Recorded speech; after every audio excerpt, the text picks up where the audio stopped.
तो अब हम लोग डिफरेंशियल इक्वेशन कैसे बनाते हैं, SHMT, उस पर बात करते हैं। काफी आसान काम है। डिफरेंशियल इक्वेशंस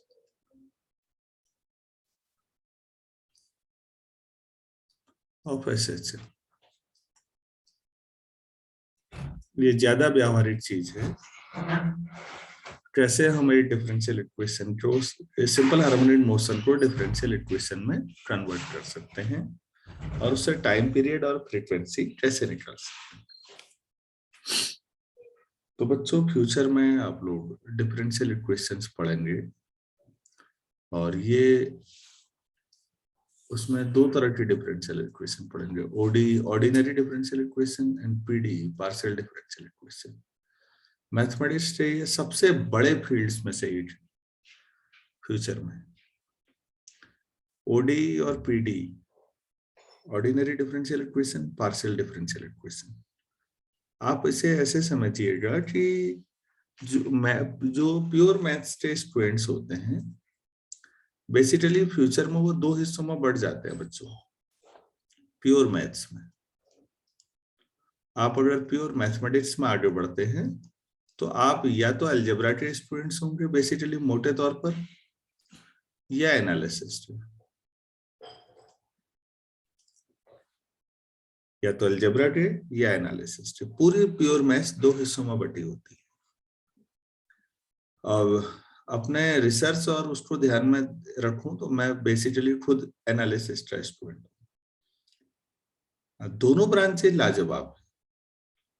कोई उसमें साइबर सिक्योरिटी के फील्ड में किसी को जाना है, कोडिंग थ्योरी पे जाना है, तो उसको अलजेब्रा पे फोकस करना पड़ता है। यहाँ पर ये समझिएगा कि ऐसा नहीं है कि अलजेब्रा वाले को एनालिसिस नहीं आती या एनालिसिस को अलजेब्रा नहीं आती। एक मिनिमम लेवल तक लोगों को दोनों चीजें आती हैं। फिर डीप जाना हो तो फिर आप अपने सब्जेक्ट में आगे बढ़ते हैं।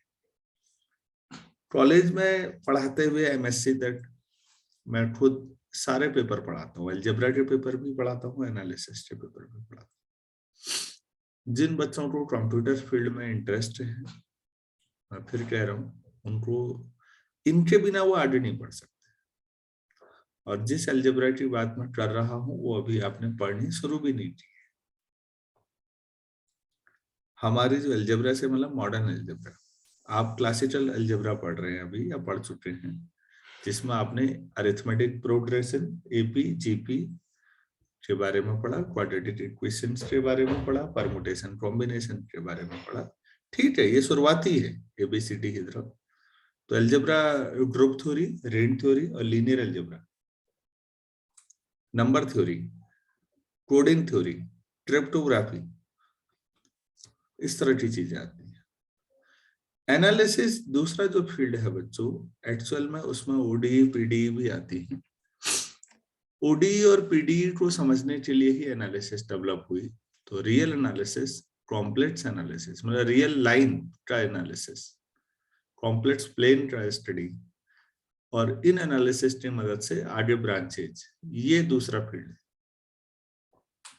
जो आप IIT से पढ़े, IISc से पढ़े, TIFR से पढ़े, आइसर से पढ़े, या कहीं विदेशों में किसी अच्छे विश्वविद्यालय में जाए, अलजेब्रा एनालिसिस दो मेन ब्रांचेज होंगे मैथ्स के। तो डिफरेंशियल इक्वेशन भविष्य में ऐसे बढ़ती है। अभी हमें उस पर फोकस नहीं करना है, अभी हम ऑसिलेटर पे फोकस कर रहे हैं। तो होता क्या है बच्चों, ये मेन पोजीशन है, एक ऑसिलेटर इधर से इधर को जाता है। जब ये मेन पोजीशन से राइट हो जाएगा तो इस पर रेस्टोरेंट फोर्स अप लेफ्ट लगेगा, और जब ये मेन पोजीशन से लेफ्ट जाएगा तो एक फोर्स इस पर राइट साइड में लगता है। होता है या नहीं ऐसा? Yes sir. तो SHM जो पार्टिकल करता है, इसका मतलब वो स्टेबल इक्विलिब्रियम में है। स्टेबल इक्विलिब्रियम वो होता है जहां इक्विलिब्रियम से हटाया जाए तो वापस आने की कोशिश करता है। वहीं मेन पोजीशन से हटाओ तो वापस आने की कोशिश करता है ना। तो सिंपल हार्मोनिक मोशन जो पार्टिकल करते हैं, कभी पूछा जाए कि यहाँ मेन पोजीशन पर किस तरह के इक्विलिब्रियम की बात सोचते हैं आप, तो कौन सा बोलेंगे? स्टेबल इक्विलिब्रियम, जहां पार्टिकल आना चाहता है। इसका सरल उदाहरण है, एक बड़ी कढ़ाई में एक छोटी सी बॉल रख दीजिए और हल्का सा डिस्प्लेस करिए। इतना ही करना है डिस्प्लेसमेंट कि बॉल कढ़ाई के अंदर ही रहे, बाहर ना फैल दे। तो आप देखेंगे आप थोड़ा सा इसे हिलाते हैं, ये वापस वहीं आ जाती है। This type of equilibrium where you replace a particle from mean position, displace I mean, and even then it tries to come back, so the equilibrium is called stable equilibrium. अब इसी कढ़ाई को अगर मैं उल्टा करके रख दूं और इसके टॉप पे बॉल को रख, बॉल रुकी हुई है, आपने उसे उंगली से थोड़ा सा छेड़ दिया तो बॉल मूव करेगी। क्या बॉल वापस टॉप पोजीशन पे अपने आप आ जाएगी?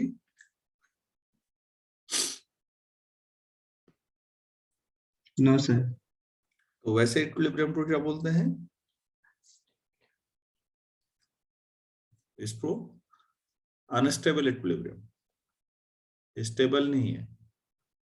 तीसरा होता है न्यूट्रल इक्विलिब्रियम। ये मैंने शुरुआत में पढ़ाया भी है, लिखाया भी है बच्चों। आपके टेबल पे कोई चीज रखी हुई है, कोई किताब रखी हुई है, ठीक है, आपने इसको डिस्प्लेस किया, यहाँ रख दिया। पहले ए पोजीशन पर थी है, अब बी पोजीशन पर है किताब। कोई दिक्कत नहीं है, किताब ना तो पहली वाली कढ़ाई की तरह वापस आने की सोचेगी और ना दूसरी वाली कढ़ाई की तरह दूर जाने की सोचेगी। ना नजदीक आना है ना दूर रहना है, यहाँ भी खुश थे, वहां गए तो वहां भी खुश हैं। ये न्यूट्रल जैसा नहीं लगता आपको कि उदासीन जो है? तो ये तीसरा इक्विलिब्रियम होता है। पोटेंशियल एनर्जी की फॉर्म में कहा जाए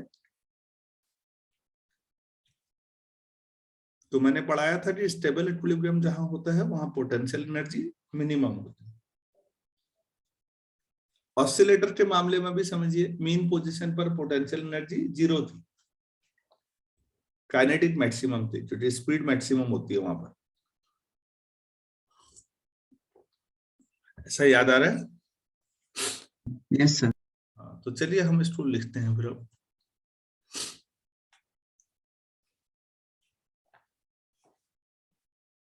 We know that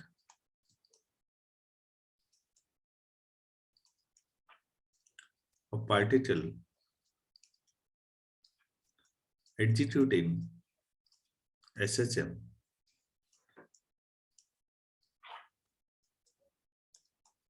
is in stable equilibrium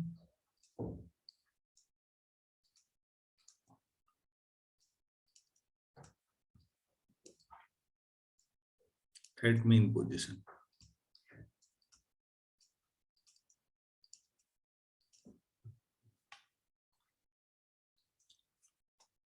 तो फिर होगा क्या? जब भी यहां से डिस्प्लेस करोगे, whenever we apply some force F,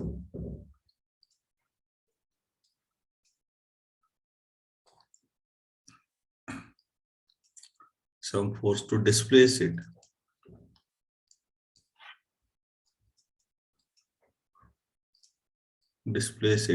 from mean position,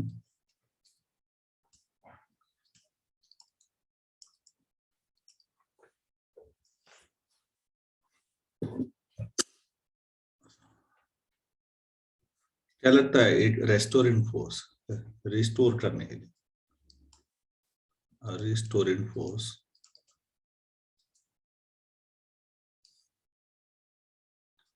is applied in opposite direction. ऐसा ही होता है इसमें, ये होगा। इनफैक्ट होता क्या है कि this F is proportional to displacement times minus, जितना ज्यादा डिस्प्लेस करोगे अपोजिट साइड में उतना ज्यादा फोर्स लग जाता है। होता है नहीं ऐसा? तो इस डिस्प्लेसमेंट को x मान लो तो F proportional to minus x और F equal to minus 3x। Here K is called, क्या कहते थे इसको? Force constant. फोर्स कांस्टेंट, ठीक है।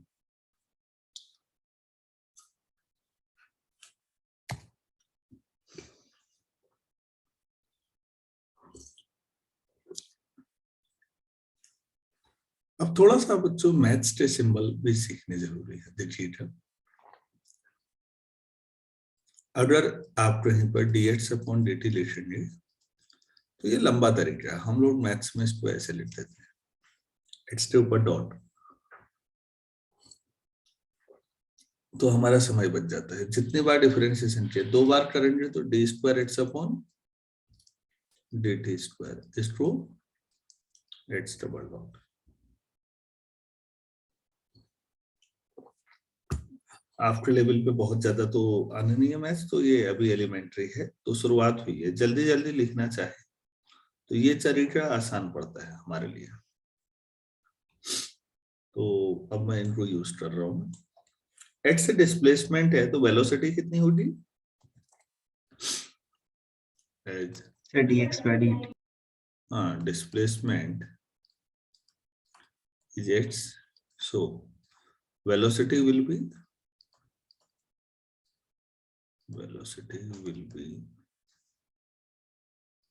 dx upon dt और x dot।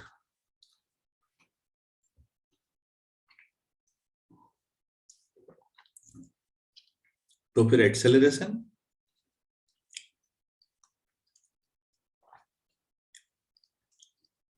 so acceleration will be d2x upon dt square or x double dot। We know that force equal to mass into acceleration,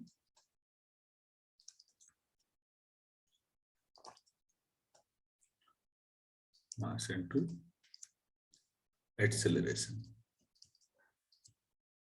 तो force को तो हम F से दिखाते हैं, मास m हो जाएगा, एक्सेलरेशन x डबल डॉट।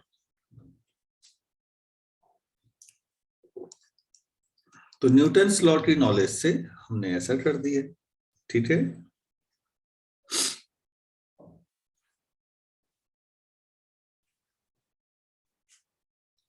अरे भाई ये समझ में आया नहीं आया? सर आ गया। तो बच्चों आप देखो, आपके पास 2 इक्वेशन है, दोनों के लेफ्ट हैंड साइड सेम है, तो क्या लिख सकते हैं? फ्रॉम इक्वेशन 1 and 2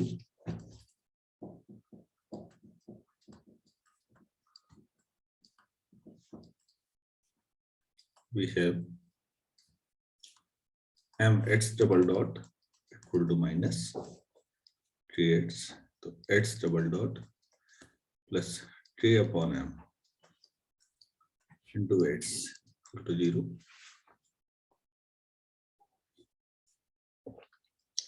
तो सब आपने ये डिफरेंशियल इक्वेशन बना दी।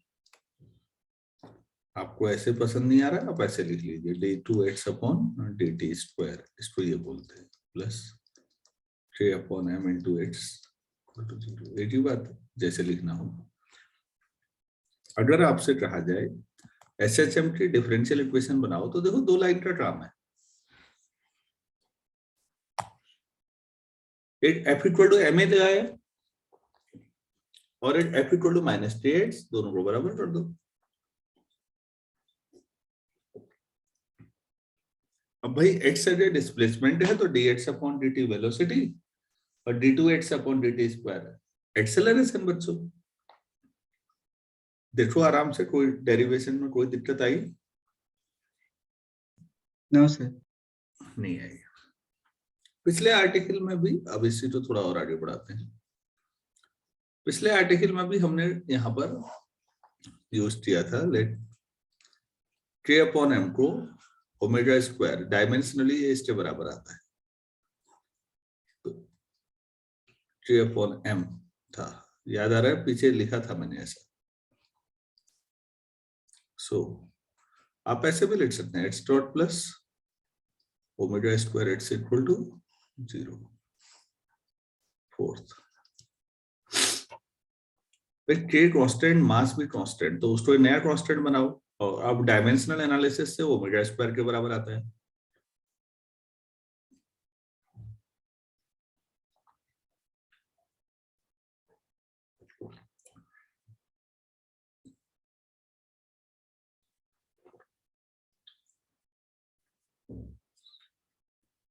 ठीक है यस सर। बच्चों, जो हमने इक्वेशन मानी थी शुरू में उन्हीं से बनी है। ये ऐसे भी बना सकते थे, देखो नोट करें हमने क्या यूज किया है। We have studied that x equal to a cos omega t plus five तो हम आज जोड़ रहे हैं 12 में। x equal to a cos omega t लिया था मैंने और y equal to a sine omega t type का लिया था, याद आ रहा है शुरू से इस चैप्टर में। कई बार y में स्टडी कर दी, जरूरी नहीं आप y में ही करें, आप x से भी कर सकते हैं। आप क्रॉस टीचर साइन ले लें, कोई फर्क नहीं पड़ता क्योंकि दोनों का पीरियड 2 पाई ही है। अच्छा भाई, x से अगर आप ये लेंगे तो आप भी बताइए x डॉट कितना होगा। x डॉट मतलब dx अपॉन dt। मतलब हुआ कि आपने टाइम के रिस्पेक्ट में डिफरेंशिएट कर दिया t के रिस्पेक्ट में, तो क्रॉस का डिफरेंशिएशन माइनस साइन आ जाएगा, साइन ओमेगा टी प्लस 5। और अब t के रिस्पेक्ट में होगा बेटा अंदर, तो ओमेगा आ जाएगा बाहर, थीटा तो 1 हो गया। क्लियर है? Yes sir. अच्छा, x डबल डॉट या d2x अपॉन dt स्क्वायर, एक बार और डिफरेंशिएशन, तो साइन का तो क्रॉस होता है तो माइनस a ओमेगा ऐसे ही रहेगा, और क्रॉस ओमेगा टी प्लस 5। अब अंदर होगा ओमेगा टी का, टी के रिस्पेक्ट में कर रहे हो तो ओमेगा हो जाएगा, तो ये आ गया। आप इसमें ध्यान दीजिए, माइनस ओमेगा स्क्वायर अगर आप कॉमन ले लें तो क्या बचता है, a cos omega t plus 5। a cos omega t plus 5 को क्या लिया आपने,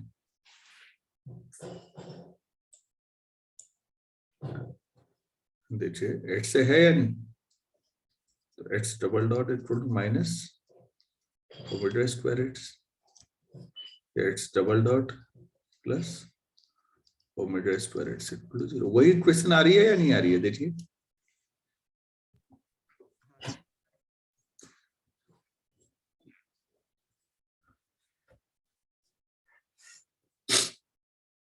ठीक है ना। Yes sir. हाँ, तो यहां से देखिए कोई चीज अगर किसी इक्वेशन को सेटिस्फाई करती है तो उसे आप उसका सॉल्यूशन बोलते हैं या नहीं। सॉल्यूशन क्या होता है, कभी भी जो xt जो वैल्यू इक्वेशन को सेटिस्फाई करती है वो सॉल्यूशन हुई ना।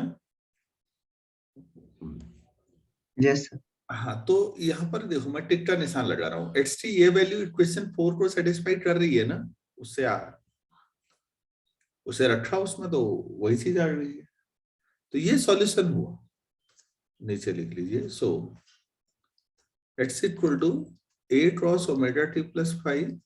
अच्छा, क्रॉस टी जो साइन लिखते तब भी कोई दिक्कत नहीं थी, या x equal to a sine omega t plus 5, कोई अगर ये भी यूज करो तब भी कोई दिक्कत नहीं। Is a solution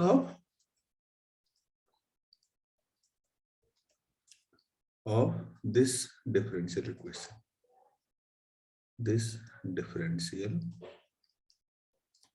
equation।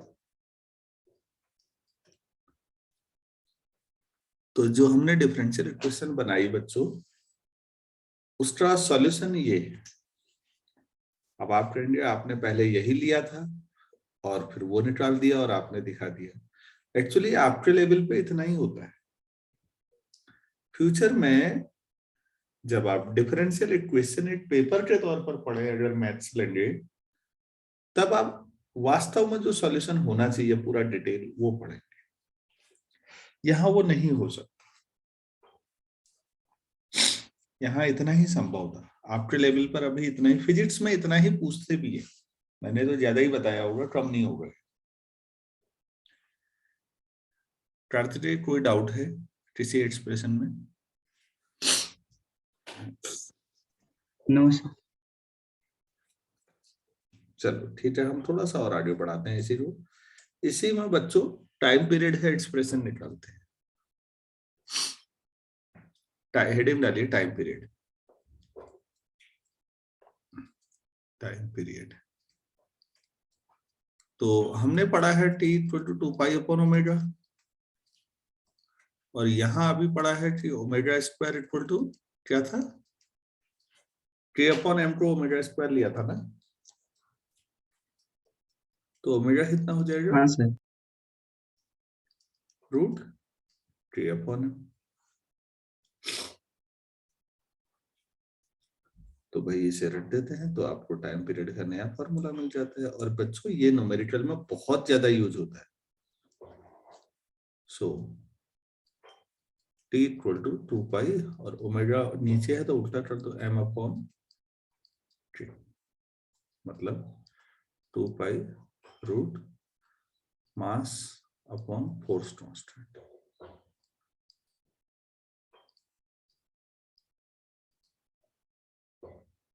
ये टाइम पीरियड का फॉर्मूला, कुछ नहीं है यार उसमें।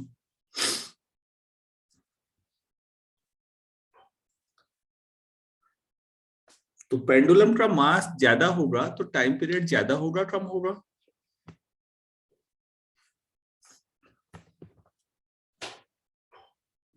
ज्यादा होगा। और पेंडुलम का मैं ये इसमें फोर्स कांस्टेंट ज्यादा होगा तो सर कम होगा।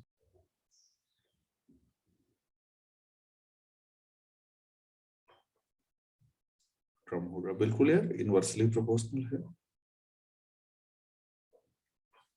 ठीक है, तो अब आपके कई न्यूमेरिकल होंगे बच्चों, इसमें आपको कई छोटे छोटे मिल जाएंगे साहब। इसका फोर्स कांस्टेंट इतना है और मास इतना है, तो कुछ नहीं करना है, अरे रख दो यार, उसमें आ जाएगा टाइम पीरियड।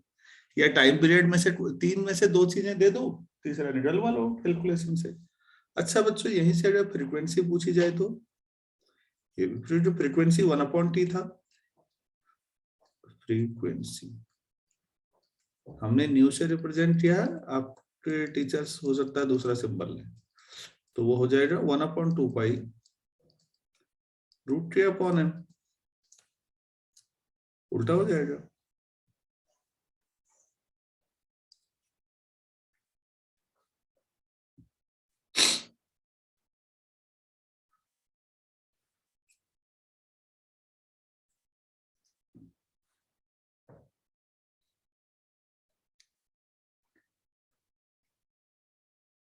यहां तक ठीक है ना? हेलो कार्तिक जी। हाँ सर। Yes frequency, sir. हाँ तो एक को याद रखो, बार बार नहीं तो दोनों को करोगे कंफ्यूजन। मतलब तुम्हें पता है टाइम पता है तो फ्रीक्वेंसी 1/, होता है, केवल टाइम पीरियड याद रखो बस। मैं थोड़ा सा मॉडिफिकेशन और करता हूं बच्चों, मैं थोड़ा सा इस फॉर्मूले को मॉडिफाई करता हूं, देखिए प्लीज। टी इक्वल टू हमने लिया है, कैसे करें इसको, थोड़ा सा m/k किया है, कुछ और कर सकते हैं इसमें बदलाव। 2π रूट m/k है ना, तो 2π root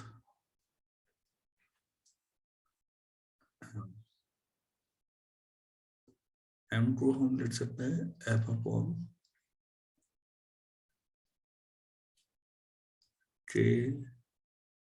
into acceleration, x double dot, क्यों भाई, अरे f इक्वल टू ma होता है ना, तो यस सर। पर a का मतलब क्या है, एट्स डबल डॉट, ऐसा लिख। Yes sir. अच्छा, तो और f अपॉन k कितना हुआ? क्या मैं इसे ऐसे लिख दूं, f upon k upon h double dot, क्योंकि f इक्वल टू k होता है न्यूमेरिकली, माइनस k हुआ ना, f equal to minus k हुआ, न्यूमेरिकल मतलब मॉड ले लो, क्योंकि अंडर रूट के अंदर नेगेटिव कैसे Okay, रखोगे यार। तो f अपॉन k क्या हो जाएगा?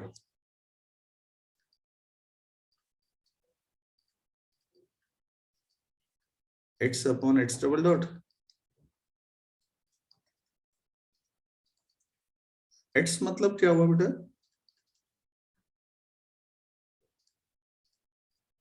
x मतलब डिस्प्लेसमेंट, और h double dot sir, accelerate. तो कभी अगर किसी पेंडुलम का डिस्प्लेसमेंट और एक्सेलरेशन पता है तो भी टाइम पीरियड निकल जाएगा।